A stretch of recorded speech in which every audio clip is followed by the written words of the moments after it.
là. Ọ̀rọ̀ rẹ̀ ló gbà ní là.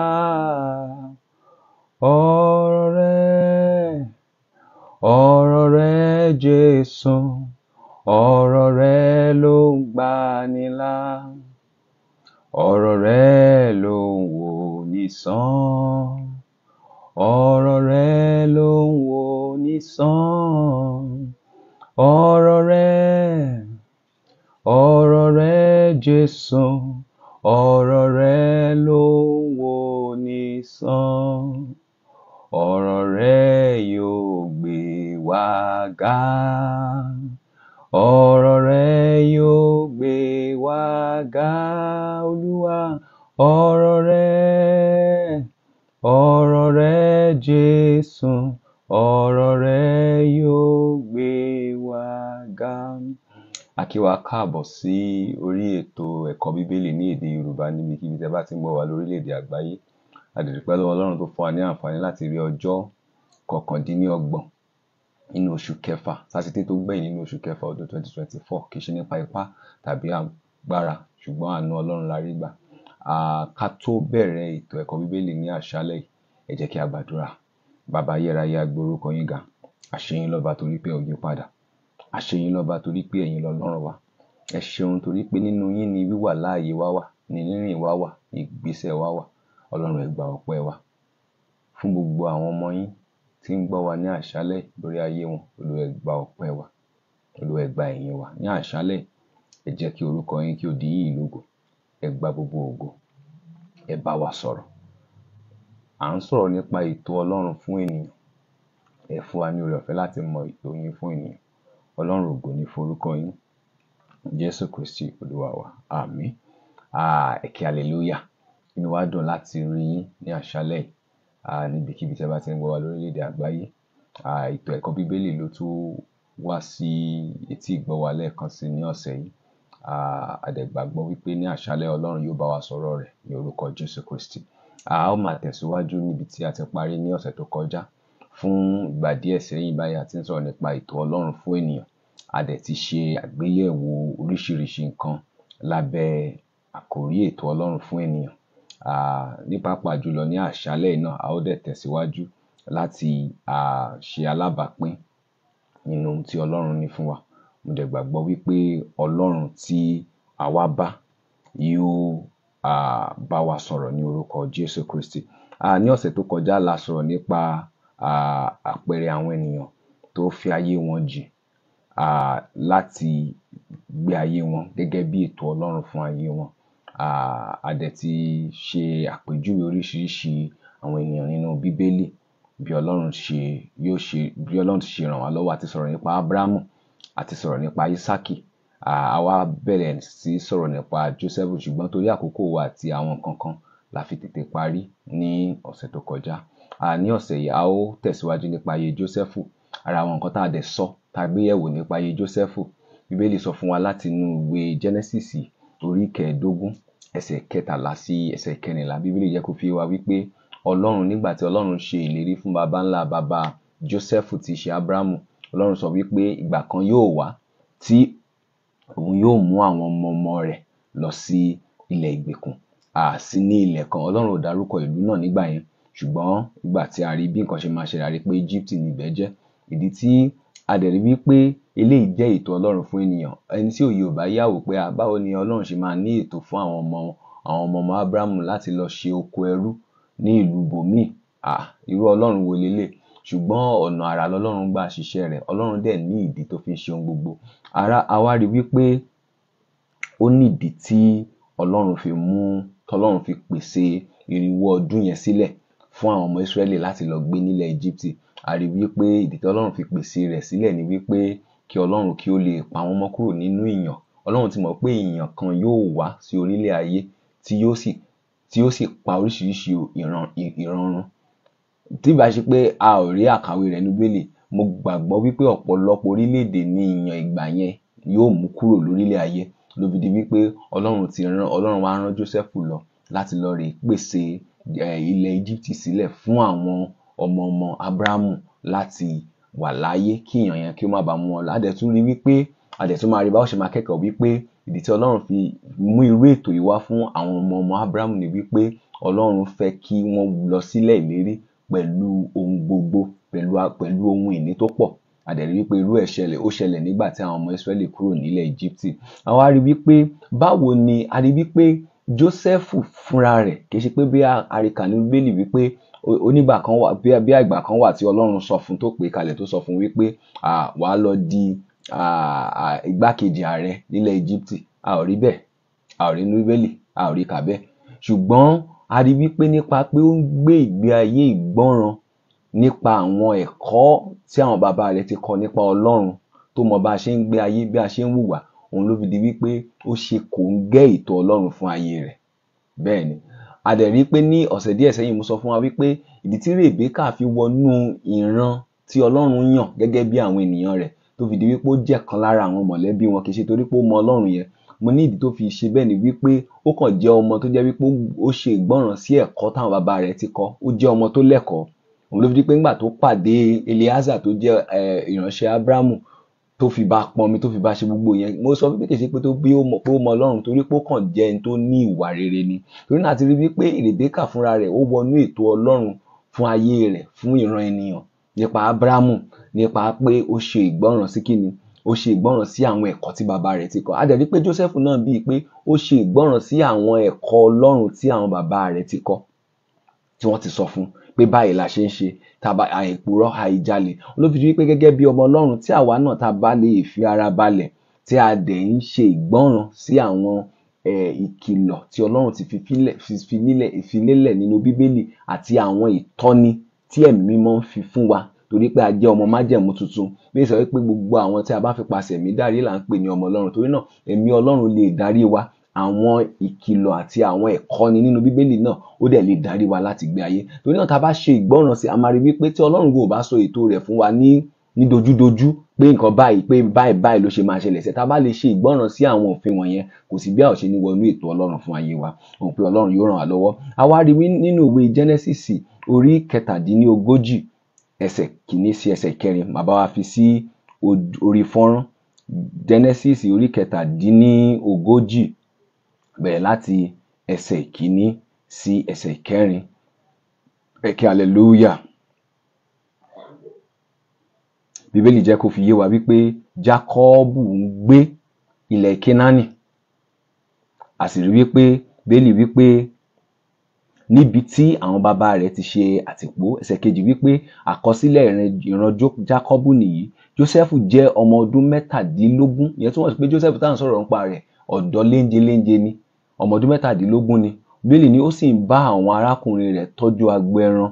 Ó wà lọ́dọ̀ àwọn ọmọ Bílíà àti àwọn ọmọ Sílífà, àwọn aya bàbá rẹ̀. Jósẹ́fù a sì máa sọ gbogbo àṣìṣe àwọn arákùnrin rẹ̀ fún bàbá rẹ̀. So a rí wípé ibi tí Jósẹ́fù bẹ̀rẹ̀ sí wọ wàhálà ni wípé torí pé bàbá rẹ̀ ti kọ́ láwọn òfin Ọlọ́run pé èèyàn ò gbọdọ̀ ṣe báyìí, èèyàn ò gbọdọ̀ jalè, èèyàn ò gbọdọ̀ ṣe oríṣiríṣi. Bí sọ wípé ó sì ń fi àwọn ìkìlọ̀ àti ìtọ́ni yìí ó fi ń gbé ayé rẹ̀. Ó wá di wípé àwọn ẹ̀gbọ́n rẹ̀ tó jẹ́ pé oníwà ìbàjẹ́ ni wọ́n, tán bá ti jọ lọ sí gboro, àwọn yẹn á ti fa wàhálà, wọn á ti ṣe oríṣiríṣi. Tó bá wá délé, á wá fẹjọ́ wọn sùn bàbá rẹ̀ wípé nǹkan báyìí ló ṣe. Torí bẹ́ẹ̀ ibẹ̀ yẹn ló bẹ̀rẹ̀ sí ní wàhálà, torí pé ó jẹ́ ọmọ tó bẹ̀rù Ọlọ́run. Bíbélì sọ wípé Ísírẹ́lì fẹ́ràn Jósẹ́fù ju gbogbo àwọn ọmọ rẹ̀ yòókù lọ. Ìyẹn túmọ̀ sí wípé irú ròǹbòrùn ní gbogbo àwọn yòókù, àti àwọn 11 yòókù, bí àwọn 4 tí a dárúkọ ẹ̀ ṣe ń ṣe náà làwọn 2 yòókù náà ṣe ń ṣe. Bíbélì wá sọ wípé torí pé 6 yòókù ṣe ń ṣe, torí pé Benjamin sì jẹ́ ọmọ kékeré ńgbà yẹn. Ló fi di wípé a kà níbẹ̀ yẹn wípé Ísírẹ́lì tí í ṣe Jákọ́bù sì fẹ́ràn Jósẹ́fù. Ó fẹ́ràn rẹ̀ ju gbogbo àwọn ọmọ rẹ̀ yòókù lọ. Ó fẹ́ràn rẹ̀. Mo ti sọ wípé kò sí ẹni tí ò ní ṣe bẹ́ẹ̀. Ló fi di wípé ọ̀pọ̀lọpọ̀ ọmọ Ọlọ́run tá a rí lórílẹ̀ àgbáyé lónìí, ọ̀pọ̀lọpọ̀ wa ló jẹ́ wípé a kàn jẹ́ ọmọ Ọlọ́run ni, inú Ọlọ́run ò fi bẹ́ẹ̀ dùn sí wa. Torí pé kíni? Torí wípé a máa ń ṣe àìgbọ́ràn sí àwọn ìkìlọ̀ rẹ̀. A kàn jẹ́ ọmọ sí ni. Èèyàn dẹ̀ lélé ọmọ burúkú fẹ́ kó pàjẹ́ lọ́lọ́run fọ̀rọ̀ wá ṣe. Bẹ́ẹ̀ ni. Òun ló fi di wípé tó bá ti lè jẹ́ pé ó jẹ́ ọmọ Ọlọ́run, ó gbọ́dọ̀ gbìyànjú láti lè ṣe ìgbọ́ràn sí gbogbo ìkìlọ̀ àti ìtọ́ni rẹ̀. mo mọ̀ pé Jésù Olúwa yóò ràn wá lọ́wọ́. So torí náà a rí ẹ̀kọ́ pé Jósẹ́fù bẹ̀rù Ọlọ́run nípa pé ó ṣe ìgbọ́ràn sí ohun gbogbo, nípa pé ó ṣe ìgbọ́ràn bí ó ṣe ń gbé ayé rẹ̀ sí gbogbo àwọn ìkìlọ̀ tí Ọlọ́run ti pa láṣẹ fún àti àwọn ìkìlọ̀ tí bàbá wọn ti pa láṣẹ. Ló fi di wípé bàbá rẹ̀ ṣe kíni? Bàbá rẹ̀ fẹ́ràn rẹ̀ ju gbogbo àwọn ará rẹ̀ yòókù lọ. Àwọn ará rẹ̀ yòókù a sì rí pé wọ́n kórìíra rẹ̀. Ló fi di wípé tá a bá gbìyànjú láti fẹsẹ̀ wa múlẹ̀ níbikíbi tá a bá ti ń ṣiṣẹ́ ni o, tàbí nínú ìjọ Ọlọ́run ibikíbi tá a bá wà láàrin àwọn ènìyàn yòókù, tá a bá gbìyànjú láti fi ẹsẹ̀ wa múlẹ̀ wípé a fẹ́ dúró lórí àwọn nǹkan tó jẹ́ òtítọ́, a máa rí wípé ọ̀tá tá a máa ní máa pọ̀. Ẹ máa múra sílẹ̀ láti níyẹn. Torí náà ẹnikẹ́ni tó bá ń gbọ́ mi, tá a bá rí wípé ibikíbi tí a bá wà pé a ṣetán láti dúró fún òtítọ́, a máa ní ọ̀tá. Torí pé ilé ayé tá a wà yìí, ilé ayé yìí ibi ni. Àwọn tó dẹ̀ jẹ́ àwọn tó fẹ́ Ọlọ́run tó dẹ̀ bẹ̀rù Ọlọ́run wọn ò pọ̀ púpọ̀. Ló fi di wípé ṣùgbọ́n Bíbélì sọ wípé nínú ìwé Jòhánù orí 19 ẹsẹ̀ 23, Bíbélì jẹ́ kó fi yé wa wípé nínú ayé tí a ń lọ a ó rí ìpọ́njú. Ara àwọn ìpọ́njú yẹn nìyẹn ní ṣùgbọ́n ká tújú ká, kí ló ṣẹlẹ̀? Òun ti ṣẹ́gun ayé fún wa. Ìpọ́njú yẹn lè wà fún ìgbà díẹ̀. Tá a bá rí ìtàn Jósẹ́fù a máa rí wípé ó rí àwọn ìpọ́njú yìí fún ìgbà díẹ̀, ṣùgbọ́n Bíbélì sọ wípé ó rí ìṣẹ́gun gẹ́gẹ́ bí a ṣe rí kà ní Bíbélì. Ohun kẹrin tí mo tún fẹ́ ká wò nípa ayé Jósẹ́fù wípé Jósẹ́fù gbọ́ràn sí Ọlọ́run nígbà tí ó délé Pọ́tíférì, nígbà tí aya Pọ́tíférì fẹ́ bá a lò ní tipátipá. Torí pé ó bẹ̀rù Ọlọ́run ló fi di wípé ó ṣe ìgbọ́ràn. Tá a bá ka ìwé Genesis orí 39 láti ẹsẹ̀ 3 títí dé ẹsẹ̀ 20, a máa rí wípé Jósẹ́fù gbé àwọn ìgbésẹ̀ oríṣiríṣi nígbà tí arábìnrin yẹn tó dójúlé, tó bẹ̀rẹ̀ sí ń lé káàkiri ilé pé Jósẹ́fù sọ fún wípé gbogbo nǹkan ni baálé rẹ ti fà lé mi lọ́wọ́, àyàfi ìwọ nìkan ni ò fà lé mi lọ́wọ́. Ó ní pé ẹ jẹ́ kí n ka ẹsẹ̀ 9 fún yín. Ẹ jẹ́ ká ka ẹsẹ̀ 9 níbi tí mo sọ fún wa yẹn nínú ìwé Genesis orí 39. Ó sọ wípé kò sí ohun tí ó fi jù mí lọ nínú ilé yìí, kò sì sí ohun tí kò fi lé mi lọ́wọ́ àfi ìwọ nìkan, nítorí pé aya rẹ̀ ni ọ́. Ǹjẹ́ ó tọ́ sí mi láti ṣe irú ohun búburú yìí kí n sì dẹ́ṣẹ̀ sí Ọlọ́run? Ẹ rí wípé ó kọ́kọ́ wò pé kò ń ṣe nǹkan tó dáa fóun láti ṣe ohun búburú sí ọ̀gá òun, ṣùgbọ́n nǹkan tó fi lè sọ yẹn ni wípé ó bẹ̀rù Ọlọ́run. Ó ní pé ṣó wá dára kí n wá ṣe ohun búburú yìí sí Ọlọ́run mi?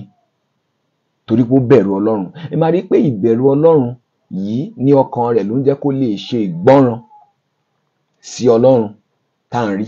Ó ṣe ìgbọ́ràn sí Ọlọ́run nípa pé bó ṣe ń hùwà táwọn ẹ̀gbọ́n rẹ̀ ò sì fẹ́ràn irú nǹkan bẹ́ẹ̀ yẹn. Ó ṣe ìgbọ́ràn sí Ọlọ́run, ó ló fi di wípé wọ́n tà lọ sóko ẹrú gẹ́gẹ́ bí a ṣe mọ̀. Wọ́n tà lọ sóko ẹrú. Nígbà tí wọ́n ti tà lọ sóko ẹrú tó tún délé Pọ́tíférì, Sátánì tún dìde. Ló fi di pé ibikíbi tí ọmọ Ọlọ́run bá wà tó dẹ̀ ti pinnu pé ó fẹ́ dúró fún òtítọ́, ìdojúkọ yóò wà. Sátánì yóò gbé àwọn ènìyàn dìde. Sátánì yóò gbé àwọn ibi tó ti ń ṣiṣẹ́ gan, ó lè gbé àwọn tó ń bẹ níbẹ̀, àwọn òfin tó ń bẹ níbẹ̀, àwọn òfin tó takò ọ́ ni Sátánì yóò gbé dìde. Ṣùgbọ́n ẹ rántí Bíbélì tí mo kà fún wa, Bíbélì ní kí ká ṣe kíni? Kí a tújú ká. Torí pé kíni? Torí pé òun ti ṣẹ́gun ayé fún wa. Torí náà a rí wípé Jósẹ́fù tún fi hàn wípé òun bẹ̀rù Ọlọ́run, ó dẹ̀ ṣe ìgbọ́ràn sí òfin Ọlọ́run. Ó ṣe ìgbọ́ràn sí òfin Ọlọ́run nípa pé kò gbà láti gbé kí aya Pọ́tíférì kó bá lò pọ̀. Òun ló fi di wípé ó pinnu láti dojúkọ ìjìyà tí yóò tibẹ̀ yọ ju kó ṣẹ̀ sí Ọlọ́run rẹ̀ lọ. Ọ̀pọ̀lọpọ̀ wa nǹkan tí a kì í fi ṣe ìgbọ́ràn sí òfin Ọlọ́run pátápátá ni wípé ẹ̀rù máa ń bà wá láti dojúkọ ìjìyà tó lè tẹ̀lé wípé a yàn láti dúró fún Ọlọ́run. Ìjìyà yóò wà, ṣùgbọ́n ìjìyà yẹn ò lè lọ títí láé. Ṣùgbọ́n nǹkan kan yóò wà tí ó ṣẹlẹ̀ ní ọ̀run. Ayọ̀ yóò wà ní ọkàn Ọlọ́run ní ọ̀run pé ọmọ rere lélẹ̀. Ọmọ rere lélẹ̀. Ọlọ́run yóò sọ wípé mo ní aṣojú kan ní ayé. Ọlọ́run á dẹ̀ lè dárúkọ wa, á lè tọ́ka sí wa wípé aṣojú mi lélẹ̀. Mo gbàdúrà wípé eléyìí yóò jẹ́ ẹ̀rí láti ẹnu Ọlọ́run fún gbogbo ẹni tí ń gbọ́ mi ní àṣálẹ́ ní orúkọ Jésù Kristi. Torí náà mo fẹ́ kí a rántí wípé tá bá yàn láti dúró fún Ọlọ́run, láti ṣe ìgbọ́ràn sí Ọlọ́run ní ohun gbogbo, ìdojúkọ yóò wà, ọ̀tá yóò pọ̀, àwọn ènìyàn ò ní fẹ́ràn wa. Ẹ rí pé Jésù Olúwa gan, torí pé ó fẹ́ ṣe ìfẹ́ bàbá rẹ̀, ó rí oríṣiríṣi ìdojúkọ. Níkẹyìn wọ́n dẹ̀ pa, ṣùgbọ́n lẹ́yìn ikú yẹn tó jọ ẹ̀sín, ògo ló jáde. Mo gbàdúrà fún gbogbo àwa tí à ń kojú ìdojúkọ torí pé a yàn láti dúró fún Ọlọ́run, láti ṣe ìfẹ́ Ọlọ́run, láti gbé fún ìfẹ́ Ọlọ́run. Mo gbàdúrà ní orúkọ Jésù Kristi, a ò ní pẹ́ jánà. Ìyanu Olúwa yóò ṣẹlẹ̀ nínú ayé wa. Ọlọ́run yóò mú wa borí gbogbo àwọn ìdojúkọ yìí ní orúkọ Jésù Kristi. Mo dà pé Ọlọ́run yóò ràn wá lọ́wọ́. Ohun karùn-ún tí mo fẹ́ ká gbé yẹ̀wò ní kọ́mọ́kọ́mọ́ ni wípé Jósẹ́fù ó ṣiṣẹ́ nígbà tí a rí wípé nígbà tí Pọ́tífárì dé, ó yàn láti gbọ́ ọ̀rọ̀ lẹ́nu aya rẹ̀, ó dẹ̀ gba ọ̀rọ̀ aya rẹ̀ gbọ́, ó dẹ̀ mú Jósẹ́fù, ó dẹ̀ jù ú, ó tì mọ́lé. Ìgbà tó ti Jósẹ́fù mọ́lé, a rí wípé Jósẹ́fù ó tún lọ sínú ọgbà ẹ̀wọ̀n, ó tún lọ fi ìbẹ̀rù Ọlọ́run hàn. Ó tún jẹ́ ẹni tó jẹ́ wípé gbogbo àwọn adarí ibẹ̀, kí ló ṣẹlẹ̀? Wọ́n rí wípé ọwọ́ Ọlọ́run ń bẹ lórí ilé. Bẹ́ẹ̀ ni, ló fi pé tá bá bólúwa rìn nínú ìmọ́lẹ̀ ọ̀rọ̀ rẹ̀ tá sì ṣe ìgbọ́ràn sí, kò sí bọ́nà wọ ò ṣe ní lógo. Bọ́nà rẹ̀ ṣe lógo nínú ilé bàbá rẹ̀, bẹ́ẹ̀ ni ọ̀nà rẹ̀ ṣe lógo nínú ilé Pọ́tíférì. Kí ló tún wá ṣẹlẹ̀? Ọ̀nà rẹ̀ tún lógo nínú ọgbà ẹ̀wọ̀n.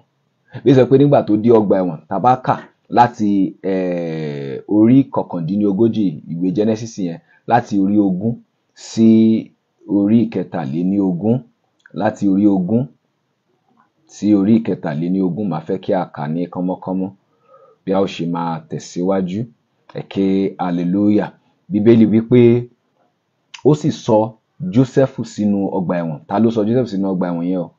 Pọ́tíférì. Sínú ọgbà ẹ̀wọ̀n, ibi tí àwọn tí ọba bá sọ sí ẹ̀wọ̀n mọ́ ni wọ́n tì í mọ́.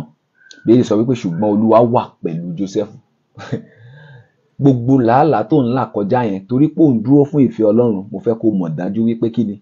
Olúwa wà pẹ̀lú rẹ̀. Ọwọ́ Olúwa ń bẹ lórí rẹ̀. Ògo Ọlọ́run kò dẹ̀ ní pẹ́ farahàn. Bíbélì sọ wípé ó sì fi ìfẹ́ rẹ̀ tí kì í yẹ̀ hàn sí. Ó sì jẹ́ kí ó bá ojú rere alábòjútó ọgbà ẹ̀wọ̀n náà pàdé. Ló fi di wípé ẹ má yìí jẹ́ ká sinmi ní rere yìí ṣe. Bẹ́ẹ̀ ni, torí pé Ọlọ́run ò ní pẹ́ fi ojú rere hàn sí wa.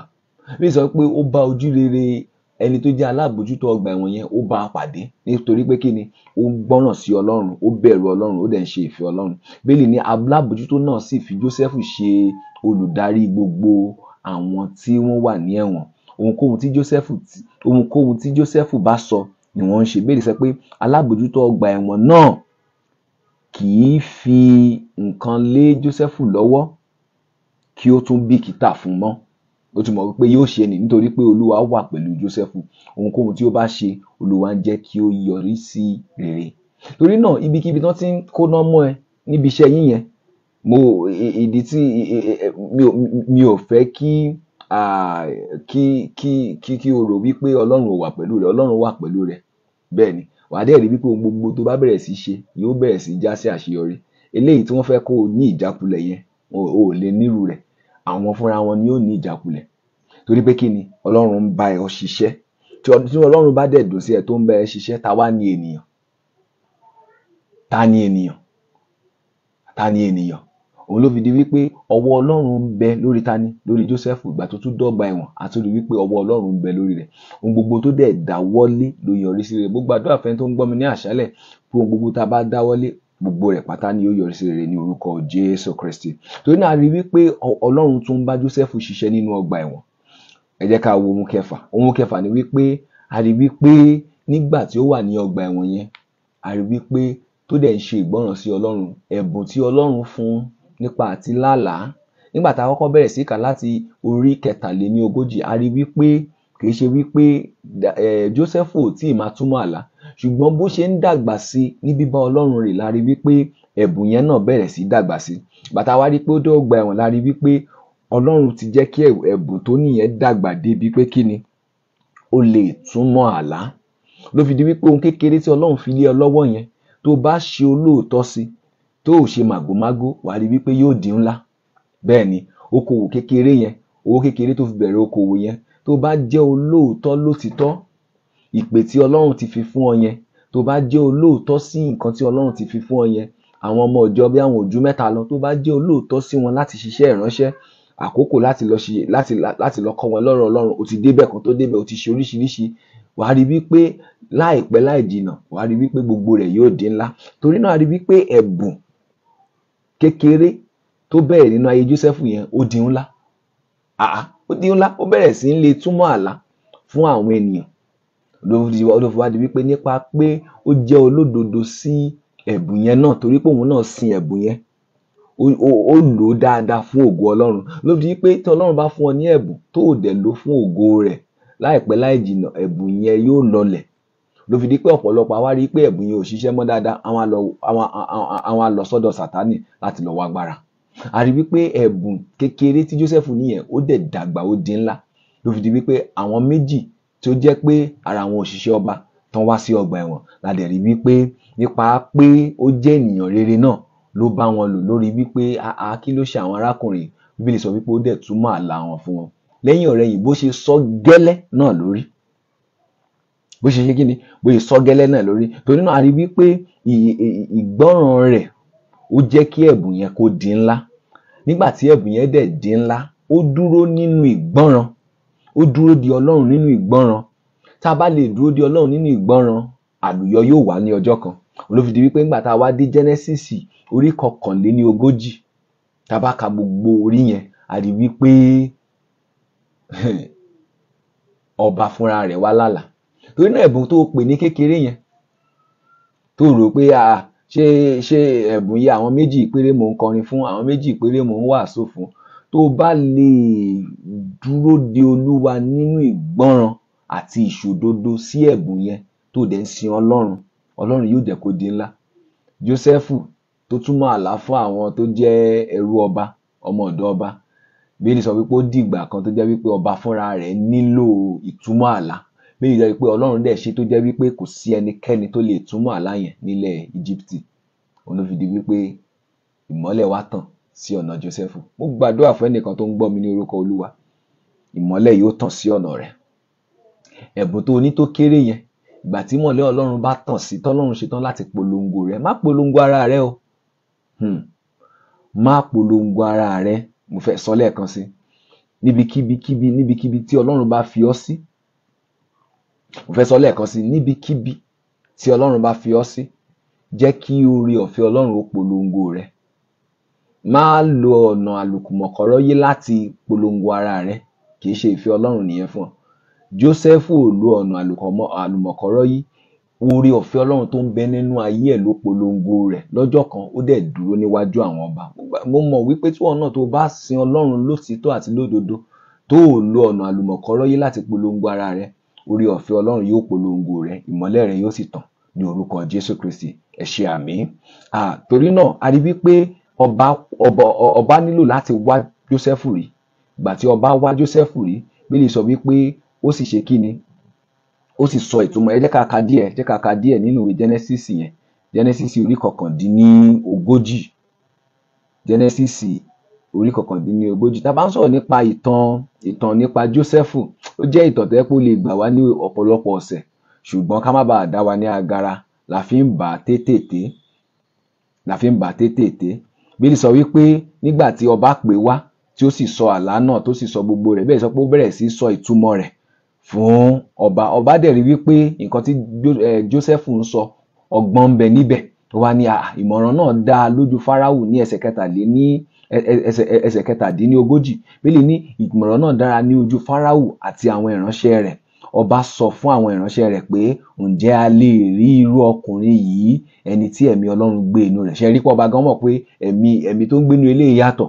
Ó ní Fáráò bá sọ fún Jósẹ́fù pé níwọ̀n ìgbà tí ó jẹ́ pé ìwọ ni Ọlọ́run fi gbogbo nǹkan yìí hàn, kí ló ṣẹlẹ̀? Kò sí ẹni tí ó gbọ́n tí ó sì ní òye bí rẹ. Ìwọ ni yóò máa ṣe olórí ilé mi. Gbogbo àṣẹ tí o bá pa ni àwọn ènìyàn mi yóò tẹ̀lé. Ṣé rí pé ẹni tí èso ọmọ ìlú wọn nìyẹn, ló fi di wípé tí ọ̀nà rẹ bá wo Olúwa, Ọlọ́run lè mú ọ kó lọ jọba nílé àjèjì. Bíbélì tẹ́ sọ fún wa ní ẹsẹ̀ 39 wípé Fáráò bá sọ fún Jósẹ́fù pé wò ó, mo fi ọ́ ṣe alákòóso ní gbogbo ilẹ̀ Íjíbítì. Ẹ̀rí nǹkan kìíní tí gbígbé ìgbé ayé ìgbọràn nínú ìbẹ̀rù Ọlọ́run àti